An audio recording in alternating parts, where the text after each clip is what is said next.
Bom dia, bem-vindos a mais uma edição do Falar Direito, o programa de Advocacia e Justiça do Jornal Económico. Hoje temos o prazer de ter connosco a jurista Patrícia Aycaster. Ela trabalha num gabinete de jurisconsultoria que já nos vai apresentar daqui a pouco, mas sobretudo é especialista em direitos de autor, que é o que nos traz aqui hoje, porque há pouco mais de uma semana o Presidente da República promulgou um decreto da Assembleia da República para dar a autorização ao governo para legislar sobre esta matéria, quer direitos de autor, quer direitos conexos, neste mercado único digital.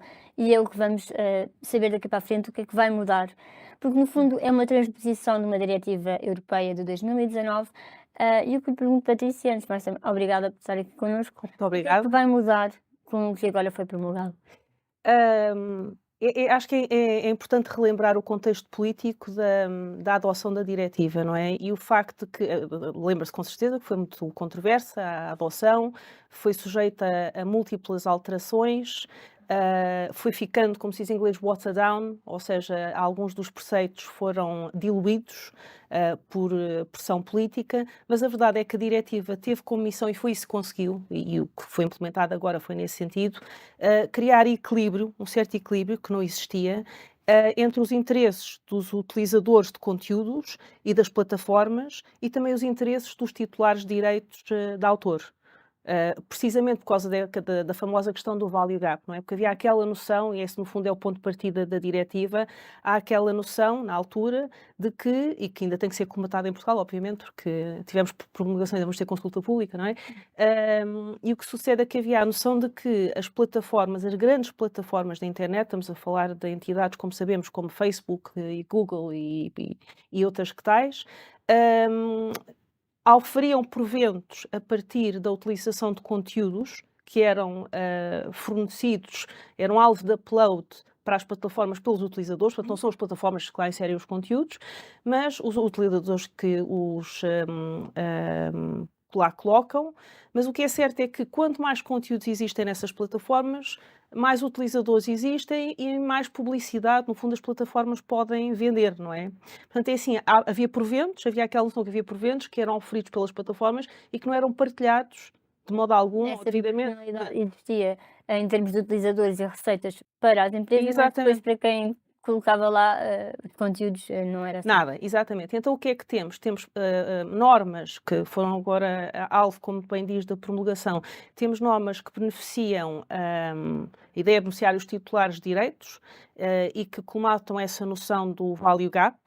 A ideia é que as plataformas tenham uma missão mais ativa, um papel mais ativo no sentido de defender os interesses dos titulares de direitos em nome da cultura, e neste caso em nome da cultura europeia, porque a grande questão na altura era essa, não é? Tínhamos as plataformas norte-americanas por um lado, e essa questão foi um bocadinho, tornou-se obnubilada em função do que dizia o Pirate Bay na altura, porque temos a cultura europeia de um lado e temos as plataformas norte-americanas do outro, não é? No fundo, na altura a questão era tão simples quanto isso. E agora o que se diz às grandes plataformas, eu digo grandes plataformas porquê? Porque as pequenas plataformas, quais startups, não é? Se têm menos de 3 anos, se oferem menos de 10 milhões de euros por ano, se têm menos de 5 milhões de subscritores, se fazem determinados esforços no sentido de chegar a bom porto com os titulares de direitos, têm menos obrigações, portanto não têm um ónus tão grande no sentido de Essa parte defender. está Está calculada por ser um calculado. pequeno player. Exatamente, e para não também para não cercear o crescimento económico destas pequenas empresas. Não se pode dar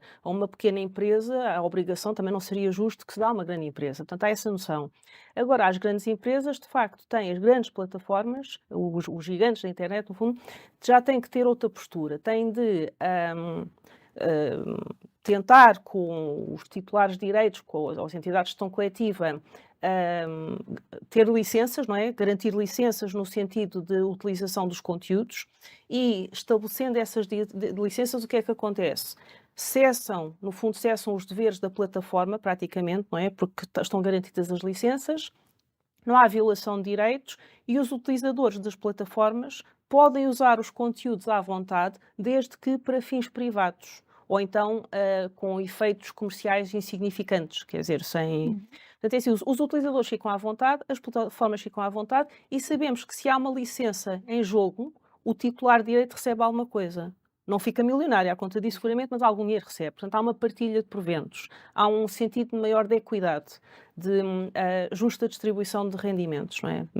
Vai-se nesse sentido. Agora, se as grandes plataformas não conseguem, apesar de uma expressão que é ainda um bocadinho ambivalente, que é melhores esforços, apesar dos seus melhores esforços, não conseguem chegar a bom porto com os titulares de direitos, ou seja, garantir as tais licenças que lhes permitem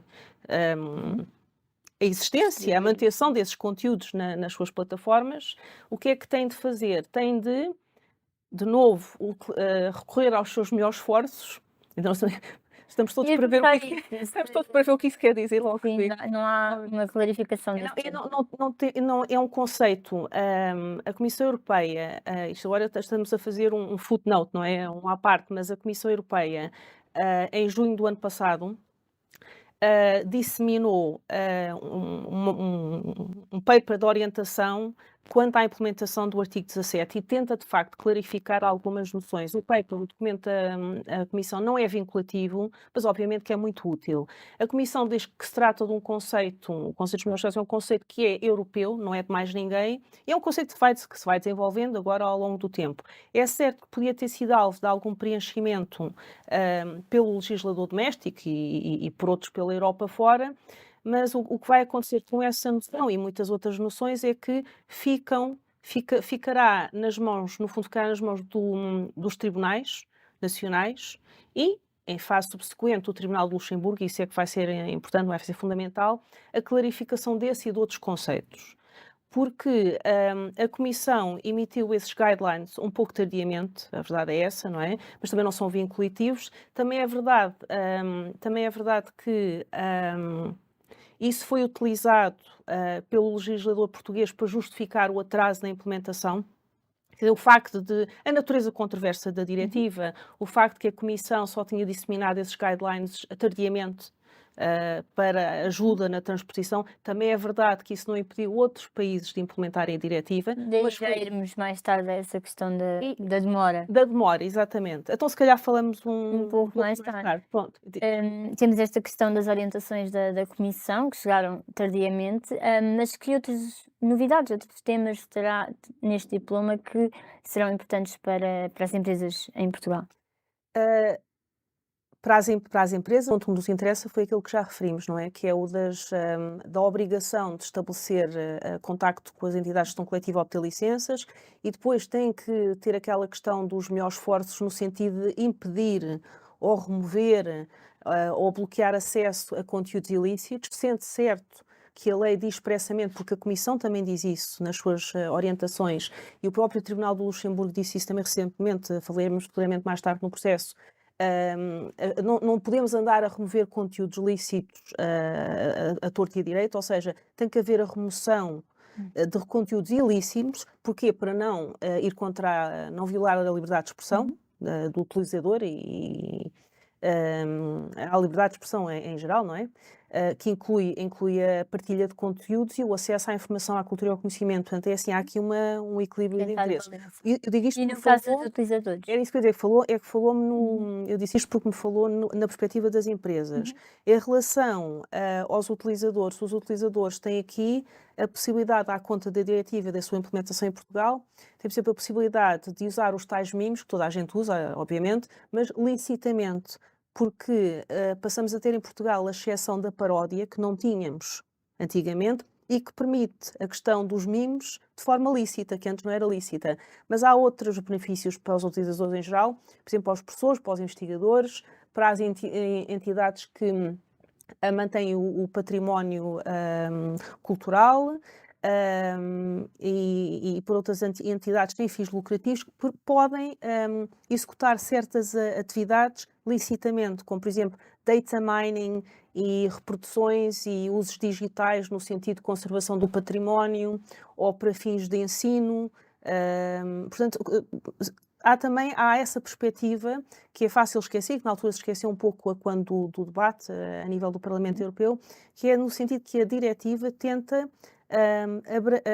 criar mais exceções e há quem lhe chama até direitos, não é? Para os utilizadores de bens culturais. Seja o utilizador final, sejam instituições culturais, estabelecimentos de ensino, museus, arquivos e por aí fora. Portanto, há todo esse lado que é importante não esquecer. E a nossa lei vai muito ao encontro dessa diretiva ou há questões, que ficam para trás, digamos Não, assim? vai, eu diria que vai muito em encontro à diretiva, até porque o legislador português optou, quando da 14ª legislatura, e agora voltou a tomar a mesma posição, com a 15ª, optou por praticamente copiar o texto da diretiva, ou seja, faz uma implementação muito próxima da letra da diretiva. É bom e é mau, porque, quer dizer, é bom por um lado, porque claramente se quase que replica o texto da diretiva, por um lado não vai incumprir, não é? É difícil incumprir se praticamente replica o texto da diretiva. Por outro lado, tendo passado tanto tempo, e estando Portugal tão atrasado na sua implementação, também se podia dizer que o legislador tinha tido tempo e podia ter utilizado esse tempo no sentido de preencher algumas das lacunas que haviam ficado por preencher e facilitar, no fundo, a missão dos tribunais. Mas o legislador português diz expressamente que deixa precisamente vários conceitos vagos no ar e que tem perfeita noção de que esses conceitos terão de ser preenchidos e tratados e analisados, examinados, elucidados e clarificados pelos tribunais nacionais e depois, na devida altura, pelo Tribunal de Luxemburgo. E essa também é um dos alertas que depois Marcelo faz. Vamos já retomar estes temas daqui a pouco. Seguimos já de seguida depois de um breve intervalo.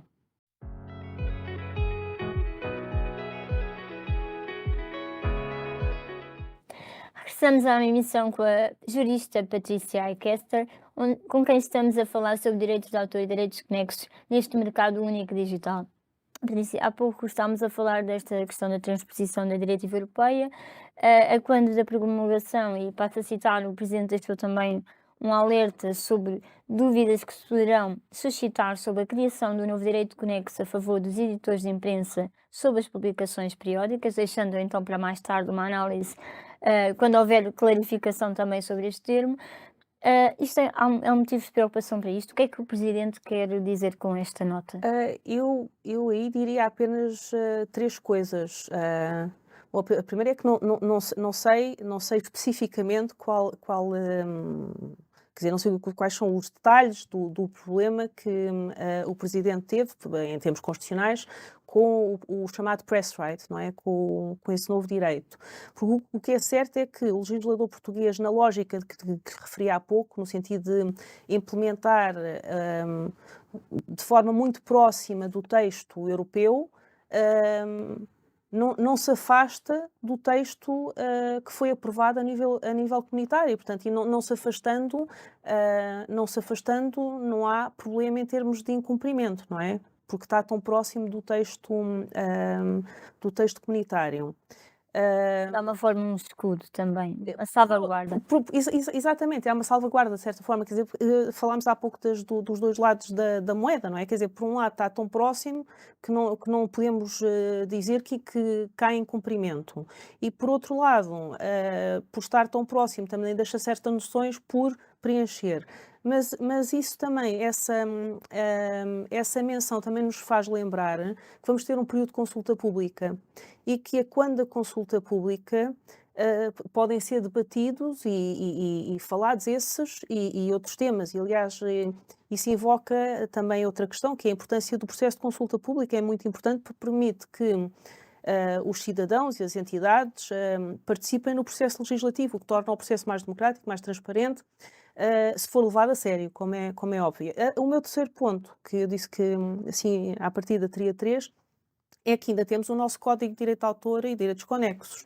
E quando chegamos à parte relativa ao press right, no âmbito da nova lei, não é, que o nosso Presidente acabou de promulgar, é dito muito claramente que os preceitos em causa não afastam as normas do Código atinentes a essa matéria, não é? Portanto, é assim, continuamos a ter os nossos preceitos, porque já existem.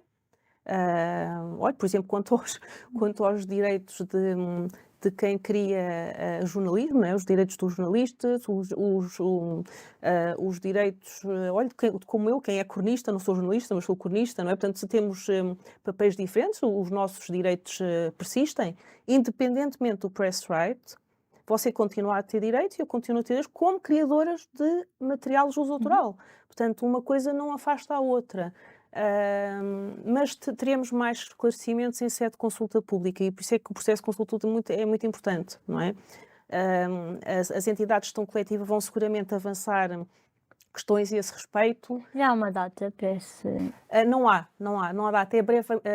Eu perguntei no âmbito do Ministério da Cultura e o que me disseram foi que estava para breve e dura 30 dias. Aguardemos então. Aliás, o termo que foi utilizado foi brevemente. Brevemente. Então, assim, está para breve. Falar em brevemente. Brevemente não foi o tempo de transposição desta diretiva. Na verdade, Portugal até foi assim alvo de algumas contraordenações, alertas da Comissão Europeia. Porquê?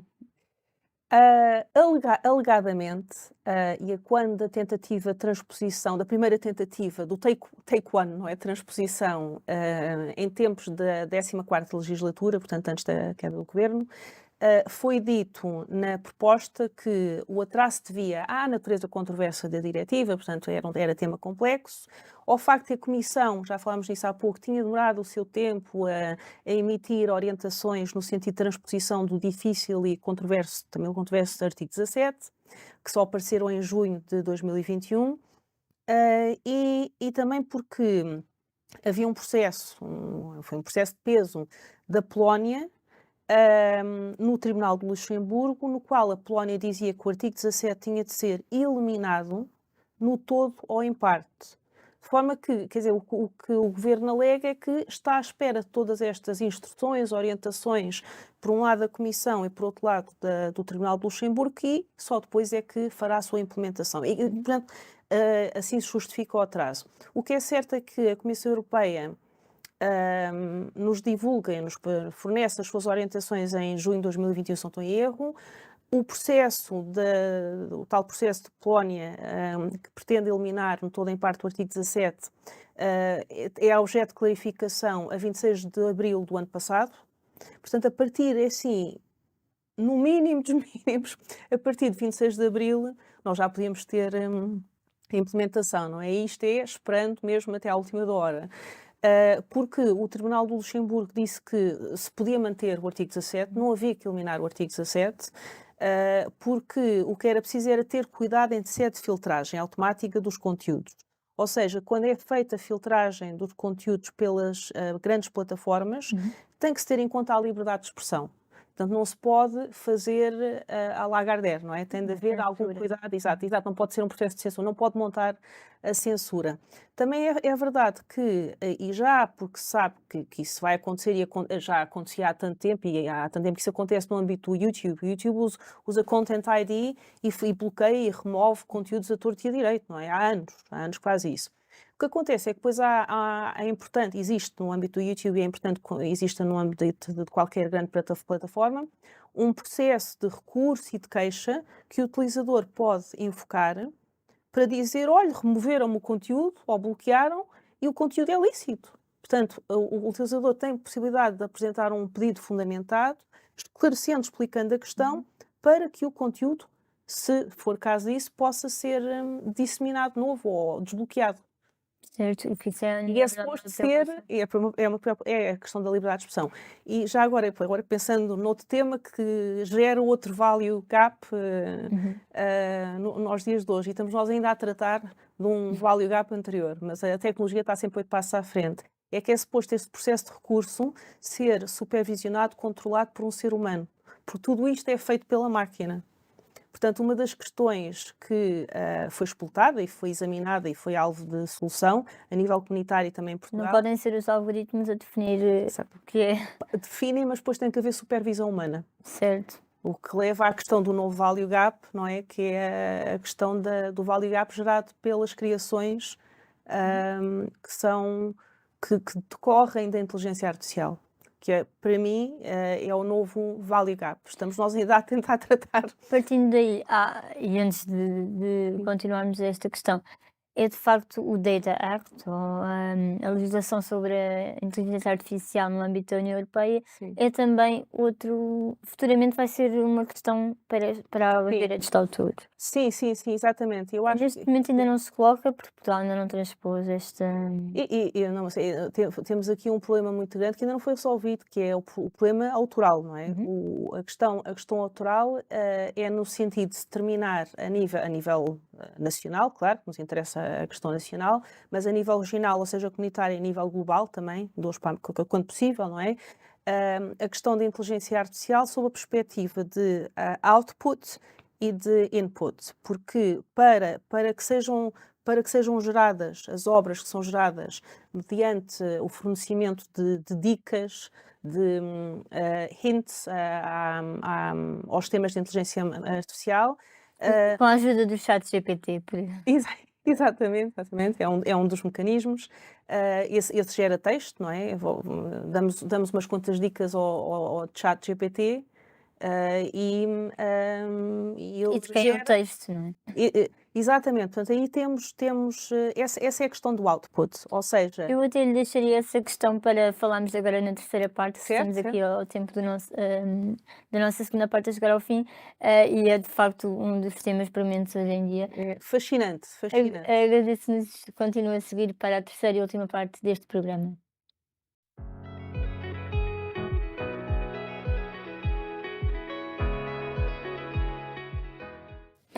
Retomamos agora a emissão para a terceira e última parte. Estamos a falar de direitos de autor e neste momento há um tema que influencia muito diretamente esta questão, que é o ChatGPT e os algoritmos de inteligência artificial que escrevem e que produzem conteúdos quase como seres humanos. E o que lhe pergunto, Patrícia, é que de quem são estes textos, que direitos têm e quem escreve para as fontes dos mesmos, o que é que ganha com isso neste momento?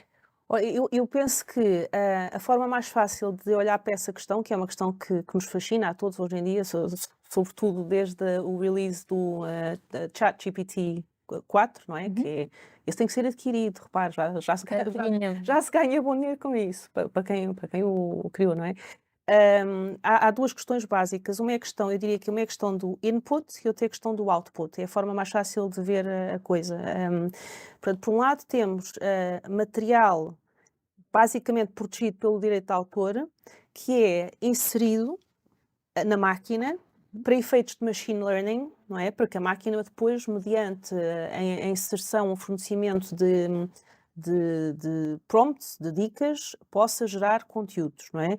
Ora, todo esse material que é inserido na máquina para efeitos de machine learning, estamos a falar de uma quantidade vastíssima de material, é protegido pelo direito de autor na sua maioria, e os titulares de direitos não dão autorização para a utilização desses direitos, desse material, desses conteúdos. Ou seja, temos claramente uma situação de violação de direito de autor.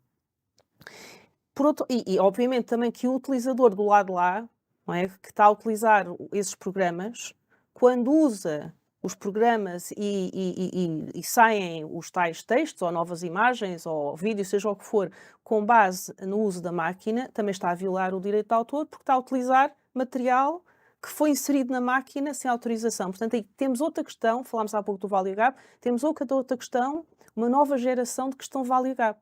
Não é? Porque a questão é, está a ser utilizado todo este material e não são pagos direitos de autor aos titulares de direitos. Para além de outras questões de violação de direito moral, porque repare, se as obras são alteradas, mudadas pela máquina sem autorização dos titulares de direito, pode haver uma violação do direito à integridade da obra, não é? Portanto, há aqui várias questões de violação.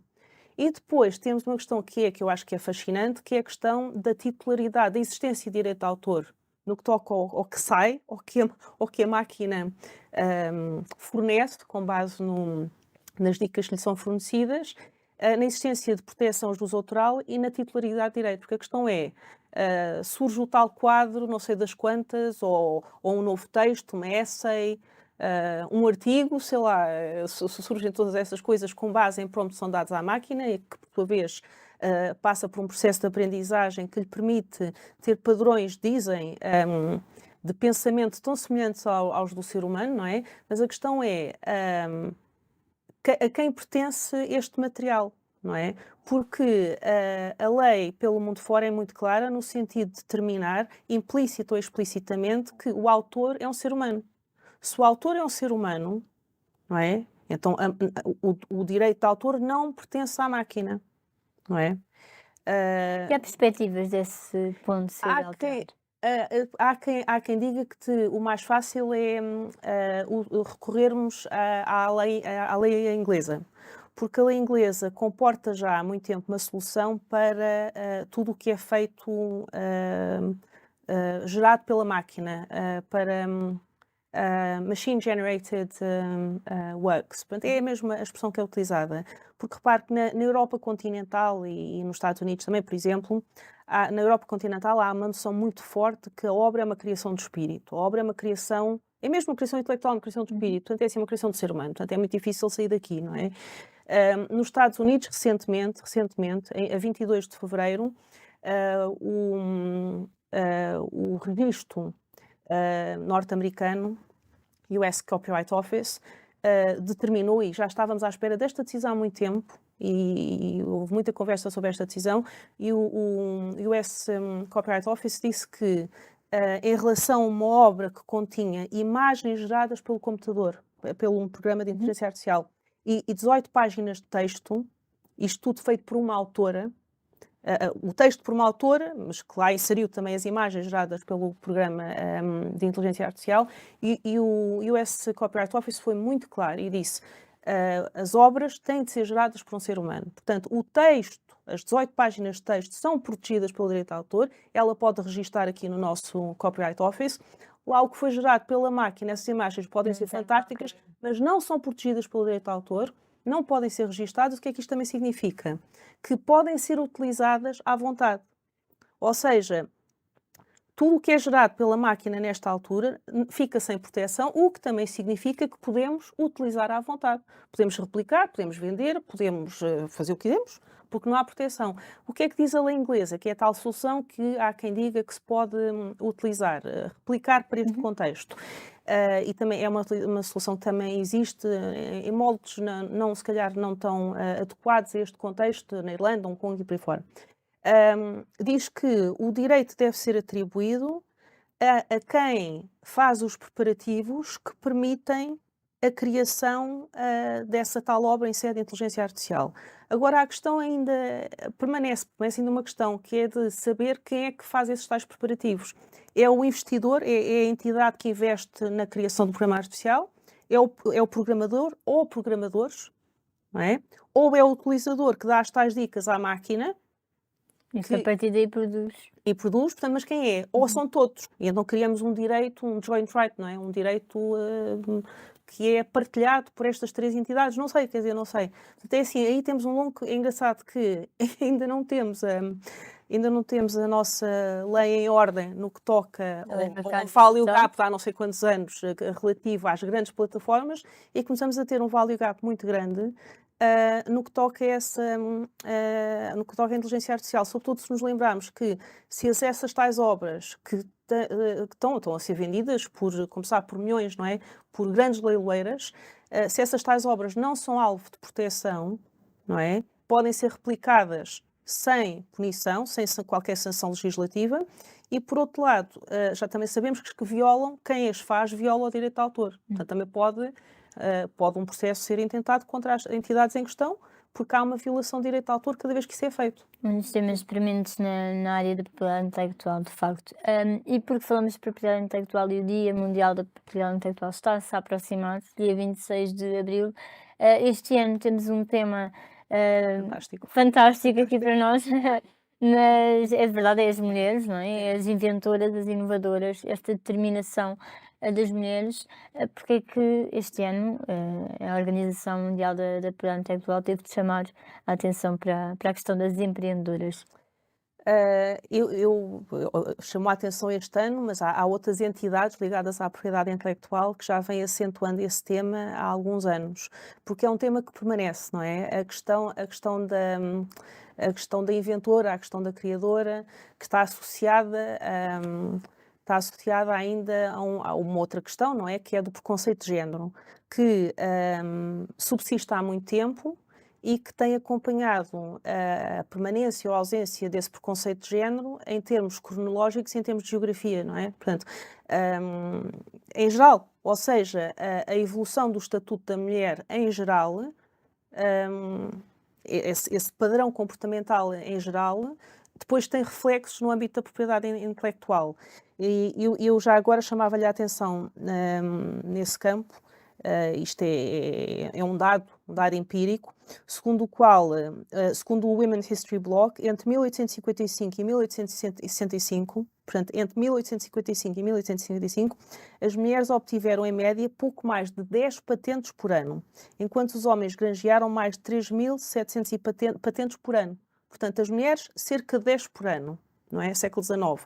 E os homens, quase 4.000 patentes por ano. Mas porquê? Porquê? Não quer dizer que as mulheres não inventassem, não criassem, não é? Mas, por um lado, não parecia bem que tivessem atividade profissional, por outro lado, não podiam deter propriedade, e a propriedade intelectual é propriedade. Mesmo que fossem elas, Mesmo que depois fossem era elas. o homem que ficava a encabeçar a patente. Exatamente, portanto, inventavam, claro que inventavam, mas era o marido, era o pai ou o irmão que ficavam com os patentes. E por isso é que os nomes delas não aparecem, não é? Isso aconteceu, por exemplo, tenho só um exemplo, porque estamos perto da data, não é? Da celebração do Dia da Propriedade Intelectual. Sibila Massas, por exemplo, inventou em 1715 um método inovador, não sei bem dizer o que isto é, mas para processamento de milho indiano. E a patente foi registada em nome do marido. Isto é um exemplo, 1700. Ela, quer dizer, não quer dizer que não tenha inventado, mas ficou em nome do marido. Isso acontecia também muito com a criação intelectual. Há imensos, não vou amassar Até porque estamos a chegar ao exato, fim. ao fim, mas é assim, pronto, é assim, mas continua a acontecer, quer dizer, nesta altura estamos em cerca de 50%, ou seja, temos o dobro de criação intelectual e de patentes em nome das mulheres e em nome das mulheres. Peço desculpa, porque ao contrário, 50% e o dobro em nome dos homens. Continua a ser assim, portanto, continua a haver aí um gender gap. Obviamente que não surge do nada, não surge do vácuo, surge de um contexto social, sociológico e tudo isso, e que passa por um processo para ser colmatado, passa por um processo de formação, de informação, de comunicação, E de liberação, consciencialização que é o também. que no fundo é o que Muito queremos fazer. obrigada, Patrícia. Obrigada E eu, deixamos Patrícia. este alerta para terminar aqui o programa, desejando-lhe uma ótima semana e continue a acompanhar as nossas notícias no jornaleconómico.pt.